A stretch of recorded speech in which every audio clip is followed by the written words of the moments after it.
Hey friends, this is Marilyn from tarotclarity.com, and today I called it Tarot Miscellany because I'm going to touch a few different bases. Excuse me.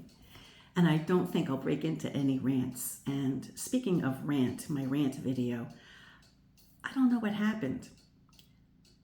I don't like saying I'm going to do something and then don't do it. I didn't come on yesterday to speak because I had my grandson here, and I have him for a 10-hour day, so I don't get any opportunity to do anything when he's here. I could barely run to the restroom. You know how it is with him, with kids. So I wasn't able to rectify it, and by the time he went home, I was so tired. I just had dinner and watched ghosts on TV and then went to bed. But I wanted to mention that I did post the video that I had told you about, that I had gone on a bit of a rant. And I said I was going to make it a premiere. I think I premiered it at 8 o'clock. I know one person saw it, because on my end in the studio, YouTube studio, it registered that one person saw it. And that one person happened to be a friend. And he commented that, Marilyn, there was like so many commercials, nobody's going to watch it, which I don't either. I mean, when I watch a video that really interests me, I can endure a handful of videos, depending on how long it is, right? If it's an hour-long video, I can handle like 4 or 5 commercials. It gives me enough time to go run to the bathroom or something like that, But he said there was a lot, so and then I recalled after he told me that about a week or two ago, I got a YouTube announcement, because my channel is monetized. I do profit off of YouTube. The thing is, I only make about $15 to $20 a month. I don't like, it's not like a killing, and it takes me about 5 months to accrue $100, which is when they send me a check. So it's like twice a year I get a check. Maybe if it's a really good year, I'll get 3 checks, but I don't think I've ever gotten 3 checks in a year. I think I just get 2. But just goes to show you how you have to have a million. You have to have 1 million followers, I think, or 1 million subscribers, or at least a few dozen thousand. 3,000 isn't going to get anybody anything. But I'm still humbled by it, and I'm still appreciative. So don't get me wrong. But I certainly don't want to make money by putting in 13 commercials in an hour-long video. So he explained that I could go into my studio and adjust things. And I absolutely wanted to do that. So when I went in to adjust things, which I thought I took away all those mid-cycle kind of commercials, I must have done something wrong, because the video disappeared. The video disappeared. So I must have accidentally removed it. I don't know how. I understand how to put a video on, and I'm sure I didn't hit delete, but I had to do something. So I'm working on it. I'm hoping I still have the video that I did on my phone, because they go on my phone. I put them on YouTube, and then to free up my phone, I put them someplace else. And it's a little more problematic to retrieve it from the other place. So I'm hoping I can get it back on at some point. So I do apologize if you were looking for my rant video, but I don't know what happened to it. And I also definitely want to thank all of you who have reached out in recent weeks and even months for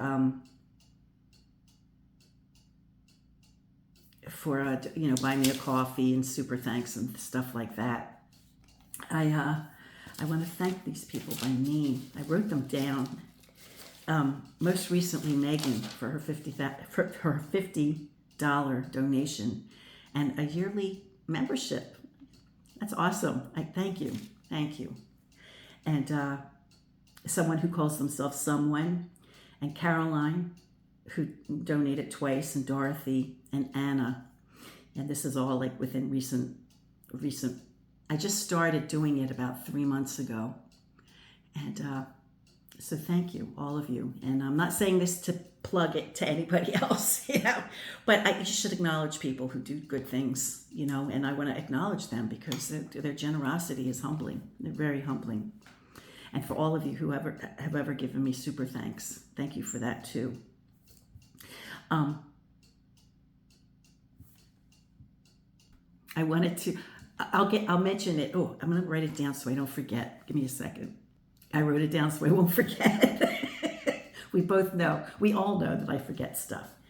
So in the category of learning new things, I know that I come here as a teacher and teach, hopefully some of my descendants will watch these videos if they haven't been destroyed. Because I want them, to know a little bit about the tarot reader and their family and how she interpreted the cards. And in the meanwhile, as I've mentioned before, a lot of you also enjoy the channel. And so I started gearing it towards you guys, I try to gear it towards both, always with the understanding that someday my descendants, it's always with them in mind, for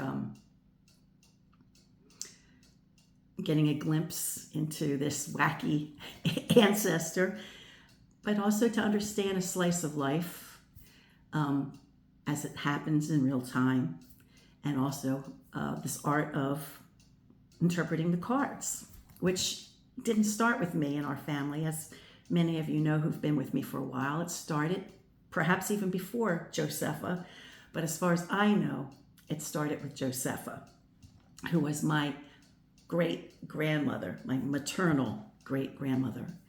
And so she interpreted cards. And so it was my quest and learning about her that drove me to create this channel, because there was nothing about her, and anything I learned about her, the little bits and pieces that I learned, took me 40 years to learn.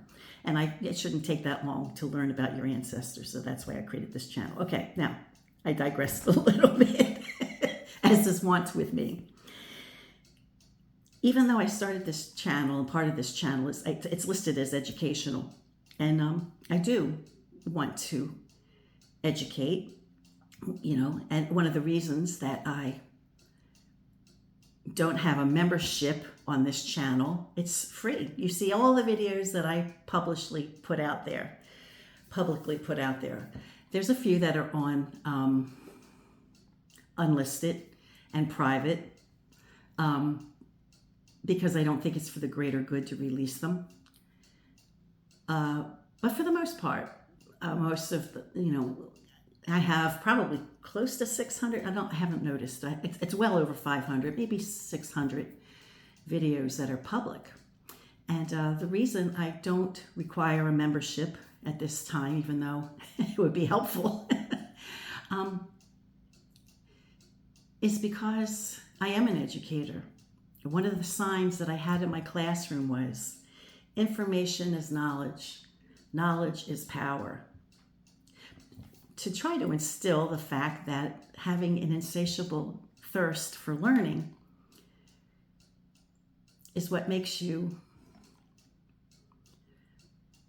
powerful. Your power, you could be really, look at Rodriguez. He was a person, a humble man, who lived in poverty in Detroit. In his day, he was a very good musician. He cut an album, which was a huge hit, apparently, in South Africa. And then he fell from favor with the music industry, and we can all probably assume there was a lot of corruption there. But for the people in South Africa, he remained an enigma. Like, what happened to Rodriguez? He was the music for a whole generation of people. And then finally, somebody in South Africa who had, who was vigilant and tenacious, tracked this man down in a poor neighborhood in Detroit. And so the mystery of who Rodriguez, or whatever happened to Rodriguez, was found. And when his story came to my attention, I said, my husband and I were like, we got to go see this guy, because then people said, play for us. So he started performing at venues throughout the United States, and I'm sure he traveled elsewhere. I think we saw him once or twice. When he came locally, or, we had to travel a bit of a distance, but it was close enough that we could justify it because we really wanted to see him. And he was amazing. We have his album, and he was incredible. And and the reason I bring him up is because when I said knowledge is power, he was such an erudite man. He lived in poverty, but he was brilliant. And when his daughter spoke about him and reflected on their life together, now that once he became a big shot, he passed away a year or two ago, really sadly. But he lived to see his influence on the world.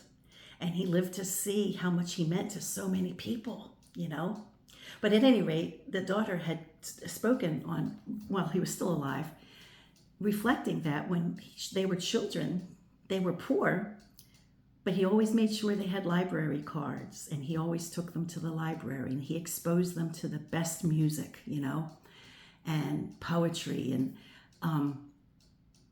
he was a man who had a lot of knowledge and apparently a lot of power, because unbeknownst to him, he influenced the whole movement in South Africa against apartheid. So knowledge is power, and so I try to keep it free. But I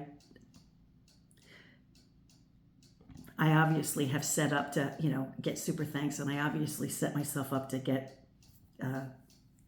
buy me a cup of coffee, because I do believe that what I offer has value, and it's one of the tenets I stress when I teach tarot is that you shouldn't really give away too many readings. But here I'm doing it all the time, like a drunken sailor. But this is to teach. I'm not giving away free readings. There's a difference, I'm not saying, give me a question and I'll do a free reading for you. First of all, I would never do a personal reading for another human being and release it publicly. I would never do such a thing, even with their permission. But that's the difference. I'm teaching, how I interpret the cards. Now, we're getting to the reason I started this diatribe. And that is because I'm still learning, An insatiable love for learning doesn't end when you think, oh, I've achieved, I've arrived. I'm proficient. I'm good. But I'm still learning, and that's why I do it, because it keeps my mind sharp. When they say when you get older and you start to slip, well, I am convinced that making connections between things is the only way to keep your brain sharp. And what other discipline is there, especially if you're an elder person? Man, you pick up a deck of tarot cards and you need to sit down and start playing with the cards and paying attention to tarot readers, not just me, but start watching, tarot channels, because the connections that you make with the cards, it keeps your brain active. It keeps me, I probably would have gone senile 5 years ago. That's not funny. But I think it's not even forcing myself, because it comes naturally to me, making connections between concepts is what keeps my brain going. And I think it's probably not a bad exercise for other elderly people. So don't feel like you're too old to learn new tricks. You have a lot of life experience if you're older. And you can apply the cards in many ways. Why am I going on to all of this? Well, the point I'm trying to make is I've learned something in recent weeks, months. And I'll flip the camera to show what I'm talking about. Okay, now in December of 2023, I did a reading on the young people in Idaho. And I haven't used this deck since that reading, primarily because I wasn't really able to touch this card should it show up in a spread. Now, the reason I'll use one of the other cards. The reason I bought this deck, which is like a blingy Rider-Waite-Smith deck, was because I was moved by Masha, who has, I think she's expressed it many times, that she really enjoys using plastic tarot decks.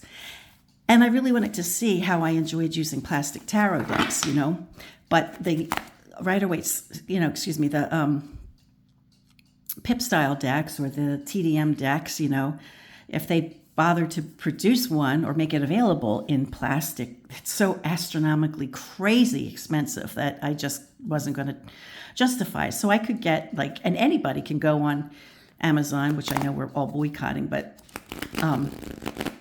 even on eBay vendors and stuff, you can find plastic Rider-Waite-Smith decks for $20 or less. I think this costs like $14.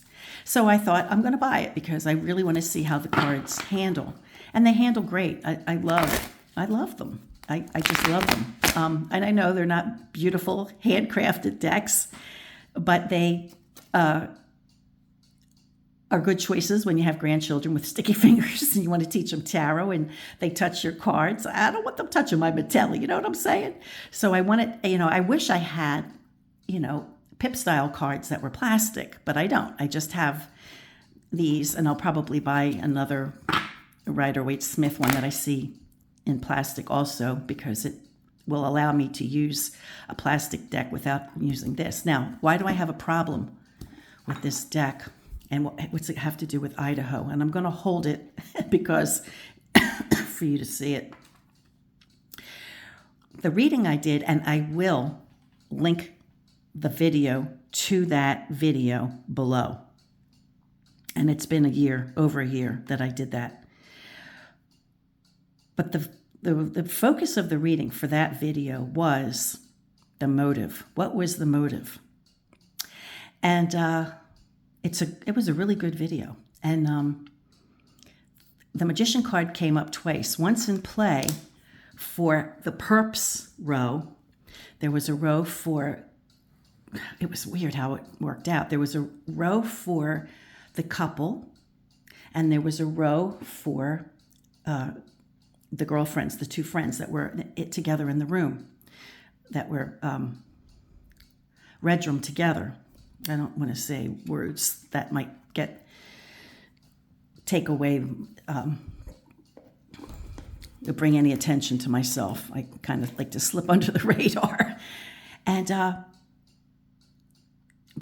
this card appeared twice. Once as the quintessential card for the entire spread, which was my signature spread that I developed, which are all free to use, but if you use it publicly, please do give me credit. And then it also showed up in his row. And I realized at the moment when I picked it up and I was looking at it, and it was like mesmerizing when I was doing this, and I realized I literally felt a surge, and I don't want to take myself there now because it'll freak me out for the rest of the day. But I felt a surge of kind of like an exaltation that he had while the perp was committing the crime. And I had to drop the card when I realized that, and I had that moment. So I started to think, wow, that's a side, here's where the learning comes in. That's a side of the magician that I never really saw before. I saw trickster, I saw con man, things going on behind your back. I saw all that. But I never saw malignant power like I saw that for that reading. Now, I've seen it a couple times since in The Magician. I saw it here, and just a few videos ago, probably 3 or 4 videos ago, when I did 3 readings on, history mysteries. And for those of you who like my Hollywood mysteries, I have so many videos. I tried to put them together as Hollywood mysteries, but it's impossible. If you are interested in Hollywood mysteries, either go to film, my playlist that says film, or my playlist that says History's Mysteries, because of true crime and History's Mysteries, because those were but moving forward, if I do any more Hollywood videos, I'll put it under the category of Hollywood and true crime, history, mysteries, all that. At any rate, I did a recent video on who the perp was for the redrum of Elizabeth Short, who was redrum in January of 1947. And this card popped up, and this is the magician card. And it was chilling, just as chilling as this card. It just upset me, because Elizabeth Short was found in 2 segments with her arms over her head. And it reminded me that the person who was said to have done this, they don't know who it is, it's a mystery to this day, but the observations were that it had to have been a surgeon. And the person that I was asking the universe on that day to give direction, could it have been him? This card popped up, and I had the absolute understanding, because I was reminded of the concept that there was 2 parts, and this was a skillful arrangement. And I thought, oh man, oh wow. And that gave me a chill. And then, just a day or 2 ago, I did another video with the same deck in a different color. This one is the Fortuna Emerald Anima. This one is a very inexpensive deck, and all it's called is Gold Foil Tarot. Doesn't say who did it, where it came from, not even in the book, I have no idea where it was published. It was probably published in China, Nothing on the box, nowhere. But they have a nice box with a magnet enclosure. They have a book with color. They have, and they were able to do it for $15 or $14 or whatever. At any rate, so then I did a video, a few videos, and boy, the magician is popping up a lot. The magician popped up most recently for my 3-month spread of the United States. It was the first card that out of the gate, followed by the seeker card, which in this deck represents the person asking the question. Now, I was the person, asking the question, but I was doing it on behalf of all of us. And for a particular, somebody asked me to do a reading for the next 3 months, focused on the United States. So when it popped up, I remembered my experience, and I started seeing this card in that way. And it was interesting because the card in the relative corner opposite, the catacorner, opposite, what was that card? I think it was the Devil card. And then I saw how those 2 worked together to indeed verify that my new inclination to see the magician card as a key feature of that card could be wicked power, malignant power. And then before that, I did another reading on, I think it was the redrum of, or the death of Paul Byrne, which to this day is unknown. It could have been a redrum, and it could have been self-inflicted. We don't know. But he was the man that was married to Jean Harlow. And when I asked what she knew, what she felt, this card popped up. And the other cards consistently seem to suggest that she was really upset, and she recognized the malignant behaviors, or the malignant power that destroyed her husband's reputation and his name. And now he's not somebody we remember. But we remember Irving Thalberg for good reason. But Paul Byrne should have been right up there with Irving Thalberg, and he wasn't. And I think there was another one. There was another occasion where and just recent videos. And I wish I could remember, but some of you may remember, and if you do, if you saw that video where this popped up, the magician popped up in that context, please remind me down below. So I'm an old broad, but I'm being enlightened and pushed in the direction of seeing a magician card as a possible context of it being malignant power. And in this, let me flip the camera. And in this climate, we're obviously being, we're seeing, it's being brought to light, and I hope it continues to be brought to light. And some of the readings suggest an enlightenment maybe that all of us will have. Maybe sooner or later, the people who are slow to figure it out are slowly figuring it out. But it's being brought to light just the depth of malignancy that there is in this country. I mentioned in another video, and I forgot his name, so I put it down below in the descriptive area, a person named Curtis Yarvin.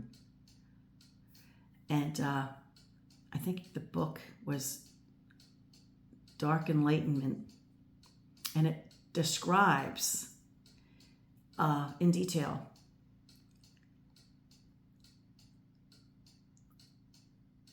the club that the most malignant people currently in this government belong to. And they have conned enough of the American people under a guise of religion.